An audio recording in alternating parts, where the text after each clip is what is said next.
So in today's episode we're going to be covering a guide to fire, and this is going to be the first series, and hopefully by the end of it you'll have a good guide for all the different splinters and how to play them. So the two decks I play, the one is a silver deck and then the other one's a gold deck, so I'm going to mainly speak about strategies for gold and silver, but I will try and remember what it's like to play in bronze. And yeah, just let me know how it goes. Okay, so if you look at the summoners, there are basically 6 of them. And you can obviously tell that in the past, if you were to look at the first version of Fire, Fire was born to be the bread and butter of Fire. It was born to be melee, so it was +1 melee, and then the legendary was +1 plus speed -1. And then they basically just kept that focus of like speed and melee. So when Untamed came out, they basically kept that +1 bonus from the beta summoner. So it got +1 speed, and then the legendary kind of shifted fire away from melee, but more towards range, but also with explosions. So that was a good combo. And then Dice, surprisingly, does the same thing. It's also very, very aggressive, and it's got piercing, so it ignores armor. So yeah, you can kind of see how the creators wanted Fire to originally be melee heavy with a disregard for anything else, and then as Untamed came around, they wanted Fire to have more options, so they still kept its focus on speed, but then shifted it slowly towards archers, and then with Dice they've added a little bit more punch with piercing. The main thing that you can tell from the different summoners of Fire is that Fire is meant to be played aggressive with a focus on speed, melee, and archer / explosions. So I'm not saying that Fire can't play magic or like a more slow turtle type playstyle with defensive abilities, because obviously there'll be certain cards that do that, but there's a lot more cards that are better suited for an aggressive, quick melee archer type style. So, like, Fire does have some really strong magic cards. I think the ones that come to mind is I love Beetle Queen. I don't use the Naga Fire, like Flame Imp, Naga Fire Wizard I don't use. And Alfred Elder is really strong in no melee. The Phoenix is obviously like top quality in terms of it's got the speed, it's got the blast, it's basically everything that Fire wants to represent. You've got the Dice, like I don't use it, but the Dice magic, as well as a Zalran. Like there's some as of course the Goblin Fire Mage. There's like really strong magic cards, but I'm gonna say that the melee cards outweigh. Yeah, the melee cards outweigh, and the archer cards outweigh the magic cards. Like you'd rather play water for magic, or dragon, or even earth. But yeah, there are some quality magic cards in Fire. I think the best way that I can explain this to you is if you look at the Cobalt Miner. So he's 2 mana, 3 damage, 4 speed, and 5 HP with Sneak. If we look at the water one, which is the Shark, it's 1 more mana, same damage, same HP, and I think 1 less speed. So this Shark is better, but it costs a whole mana or 50% more mana. So the Fire is cheaper and more viable. Okay, so now I'm just going to quickly go back to the summoners of Fire that we love.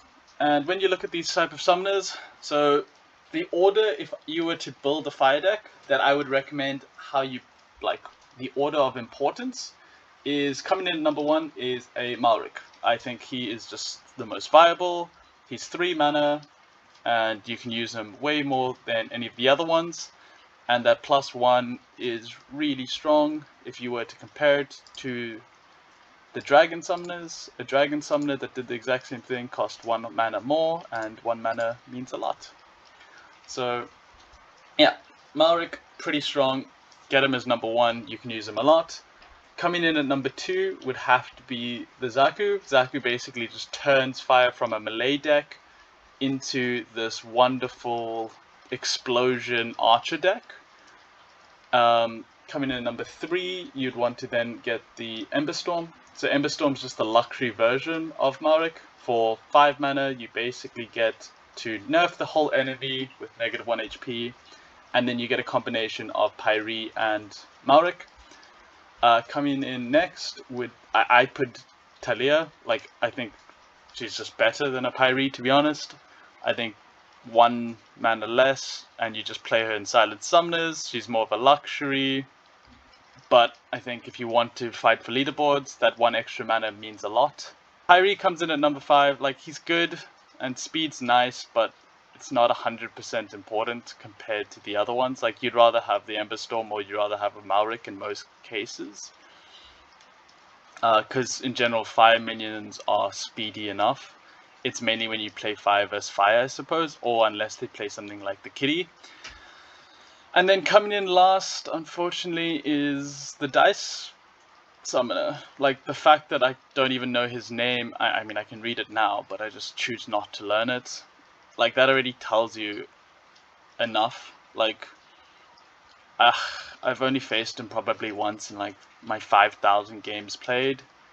And, like, maybe he's viable in Armored Up, but even then, you'd still maybe pick, like, some good strong minions, and you'd rather just have that +1 damage, or you'd have those explosions in Armored Up anyway. So yeah, it really just depends on the mana.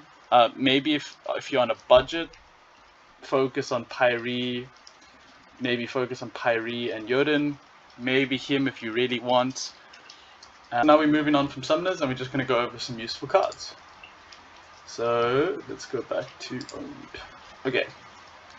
So some useful cards that you'd want to get for position 1 tanks. Basically for tanks, I think I'm going to just summarize it into 4. So the first one is you'd want your dog. So super strong, he's got his heal, he's got retaliate, 8/4. Main good thing about him is that he costs 4 mana. So you can play him for little minions, and he's probably the strongest tank in little minions at 4 mana. So you definitely want him. Second is you want a Serpent of the Flame. Super strong tank. Unfortunately, it's super expensive. It's like $3 or some crap. But it's the exact same thing. It's got such high health, a little bit of armor, no damage, but it's got retaliate, poison, and piercing. So it's a super strong, nice front line to just put in. It's cheaper than a Living Lava, and it's got more health. But yeah, then it's Living Lava, wherever that fucker is. There he is.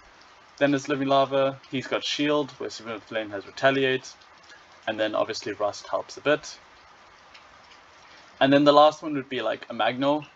Like, good card, doesn't have any shields or void or anything that's actually super tanky. Doesn't even have armor, just a shit ton of HP. But he has Taunt, so maybe in games like Opportunity, you'd want to just put him on the field just to soak up that first round of damage while your boys can basically just have at it and get that opportunity advantage. But yeah, those are like the 4 tanks that you'd want to look into investing for your fire deck. For position 2, my go-to person is like a Cobalt Miner, and then followed that up, the next best thing would be like a Serpent Spy, super strong as well. This is probably one of the nicest cards with reach. And yeah, in general, I normally just play, what's it called? Sandworm as well. Like, there's a lot of great melee cards that have reach and opportunity and stealth and sneak, and you basically just get in there. When you want to play like a Zaku build and you want to play more archers for position like 4 to 6, you'd want to look into things like Fire Beetles with Snipe, like 3 mana but with 3 damage, super strong in gold. The other ones that you really want to get is maybe a Pyromaniac with Sneak, a General with Snipe. 2 other important things is for lower mana, you definitely want to try and get an Imp Bowman, and then follow that up with the Goblin Fireballer. And then yeah, the last card I guess that I would recommend is like a Lord of Fire and an Elemental Phoenix, are very luxurious items to have. And then just to follow up your deck, you basically just want to make sure that you're... I can't find it, but Centaur as well as the It's weird, I really can't find it. Mantoid. Am I blind? Where's my Mantoid? Mantoid? Okay, I can't find it. Anyway. Then you just want to follow that up with Mantoid, and it's a super strong deck. I think the best cases to use fire would be in Bronze League and Silver League. I think it'll carry you easily into Bronze and Silver.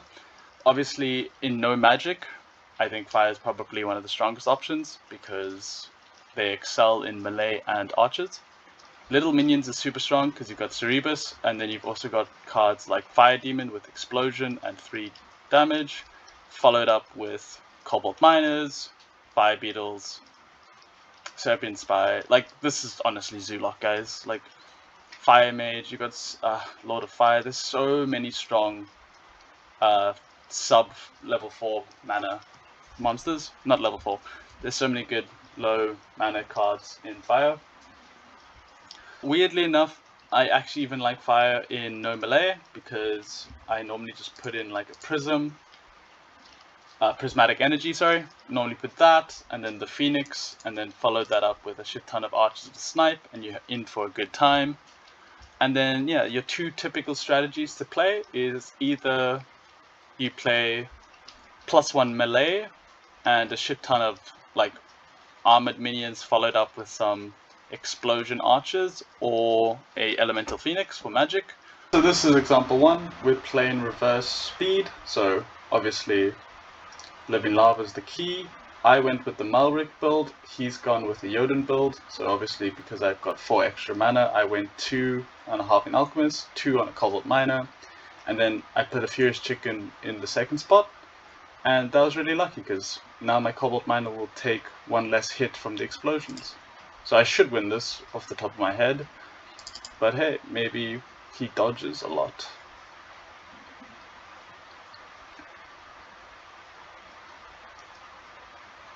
With that Harbin, I think we're good. Because now this guy won't take any damage. So yeah, that's basically how you play it. And then the option 2 is you put in 2 tanks and a whole bunch of archers with snipe. And I'll show you those now. Enjoy. We had a lot more mana, so I went with a Jotun this time. I put a front tank, as we said. I put in the second position my Cobalt Trusty Miner with Sneak, and then I followed it up with 3 archers with Snipe, and then at the back it's a Pixie. And then the reason there's a Pixie at the back is with the high speed plus the flying. Hopefully, if they had any stealth or sneak minions, the Pixie would then dodge, and yeah, that was just it. If not, I normally put the Fire Beetle because it has armor. Ooh, that chicken in the front was pretty smart. So obviously lost the 1 mana, but we don't care about the -1 melee, we just care about the +1 range, and we're just going to explode on his backline. So yeah, with our speed advantage, like some of these minions haven't even attacked yet, and he's already only on 2 minions, and we're still on 6 full minions as well. And yeah, we didn't lose a minion in both games. That's the strategy. So please like and subscribe and let me know in the comments what you want me to do next. And if you're a new player, please use the promo code and I will happily send you the $0.5 back to you. It just lets me know that people are watching and using the promo, and I'm helping new players join the community. Also, if you find me on the Discord, just pop me a message. I'll happily delegate any of the new players some power.